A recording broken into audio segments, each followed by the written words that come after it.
Hello again, everyone. Welcome to Washington Gun Law TV. I am Washington Gun Law President William Kirk. Thanks for joining us. Hey, we are coming to you today from Washington's nicest indoor shooting facility, that is Security Gun Club.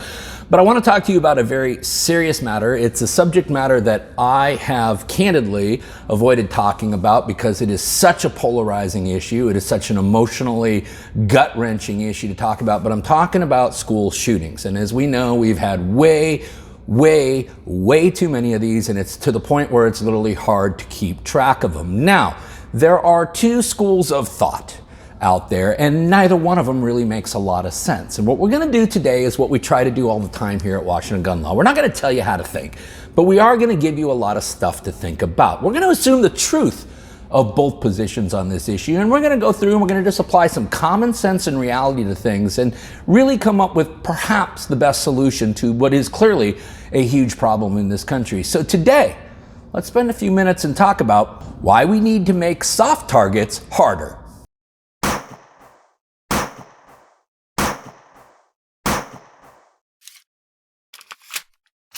Okay, so listen, we're treading out into treacherous waters here. I understand that. We are talking about school shootings today, but we're going to be talking about it more from a philosophical approach as to how do we deal with it. Now, what brought on the courage to actually speak on this subject was actually a social media post by Senator Ann Rivers, Washington State Senate. She represents the folks down in Vancouver and Battleground. And this is the social media post that I'm talking about. This is what Senator Rivers said. As a former teacher, I know how vulnerable our schools are to an attack by someone like the Nashville shooter. The gun-free zone signs don't work. Schools should be remodeled to make them less appealing as targets. The legislature should be leading on that, as it's the aspect we have a chance of controlling. And the reason that brought my attention is I could not agree with Senator Rivers anymore. I am absolutely 150% in agreement with that. Now, here's the problem, okay? Here's how this country views school shootings. There's one of two schools of thought, okay? There is one school of thought that says the entire problem is caused by the existence of guns. But for the Second Amendment, we would not have any school shootings. Now, that theory is also based on the fact that, or the belief that guns just go out and start shooting up places all by themselves with nobody operating them. There is another school of thought, mostly pro-Second Amendment folks, who says that the problem is exclusively one of mental health, that there is a problem with these people, and until we solve the problem with these people, we will continue to have these sorts of issues arise. Now, I have a tendency to believe in that second school of thought. However, well, for the purposes of today, as we try to keep it right down the middle here, let's assume an arguendo that both of these positions are categorically 100% true, okay? Let's start with the left views of things, which is the problem is exclusively the guns. And but for the Second Amendment and all the guns on our streets and in our communities, we would not have this problem. Okay, if we accept that as fact, then how many hundreds of years are we away from actually removing all of the guns from the United States? First of all, we're going to have to repeal the Second Amendment. That is a mighty task. And even if you were successful at doing that, good luck rounding up all the guns. And if you want to see the Second American Civil War, go ahead and try to round up all of those guns. We would be at least 250 years away from removing all the guns in the streets. And for the last 150 years, only the criminals would have the guns. No law-abiding citizen would have them.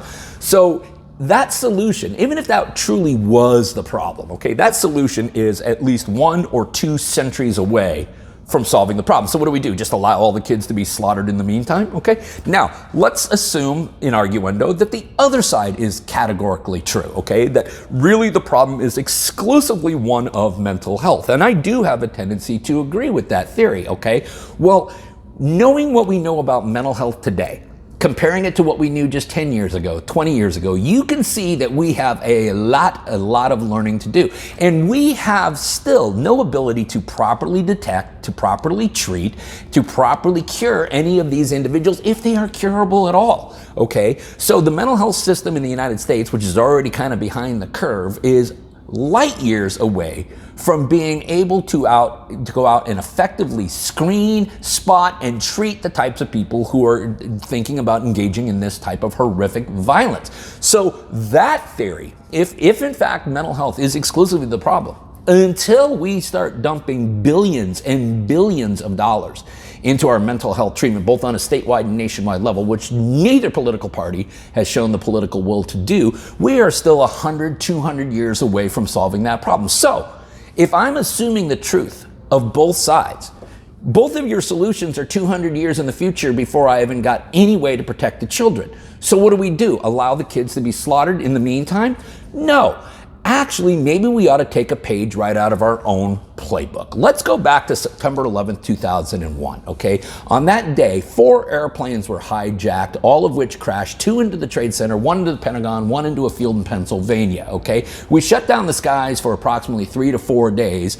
We then created the TSA, we secured our airports, and since that day, there has not been a single hijacking anywhere from a United States airport. We made that type of violence, that type of terrorist activity physically impossible within days of September 11th. Now, how many school shootings do we need to have before we realize that maybe we need to harden the soft targets? Is it any wonder why mass shooters select schools where there are not only vulnerable victims, but they know that there's not going to be any armed defense? Let us take a look at one of the most recent ones in Nashville. Now, that shooter there specifically stated that they had selected 2 targets, but then decided on one because the existence of armed security at the other target. So does armed security work? Yes. Why do we guard all of our politicians? Why do we guard all of our public buildings? Why do we guard some of our most precious assets? Why do all the Hollywood elite guard themselves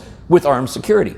They say that our children are our national treasure, that they are the future of our country, all of which is true.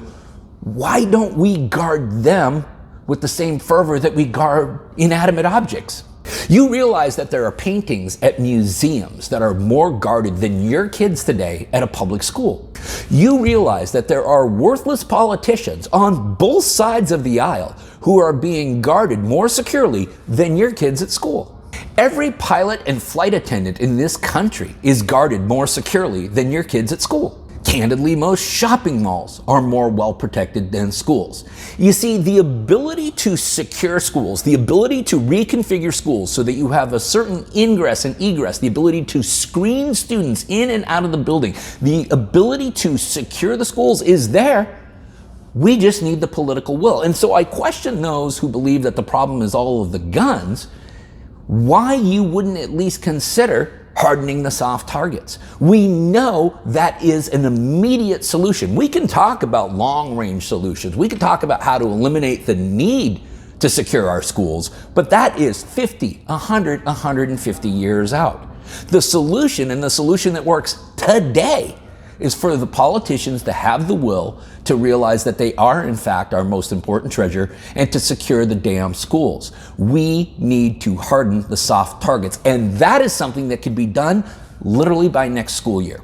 Listen, I agree 150% with Senator Rivers. I think she is dead on. It is my sincere hope, it is our sincere hope here that we can have an honest discussion, a frank discussion based in common sense and reality, and start hardening these soft targets and start protecting our kids. Listen, you may have more questions about this issue or anything else related to what's left of our Second Amendment rights. If you do, you should know how to contact Washington Gun Law by now, but if you don't worry, all of that information is right there in the description box. In the meantime, I do want all of you to remember that part of being the lawful and responsible gun owner, like we talk about all the time here, is to know what the law is in every situation, how it applies to you in any instance that you may find yourself.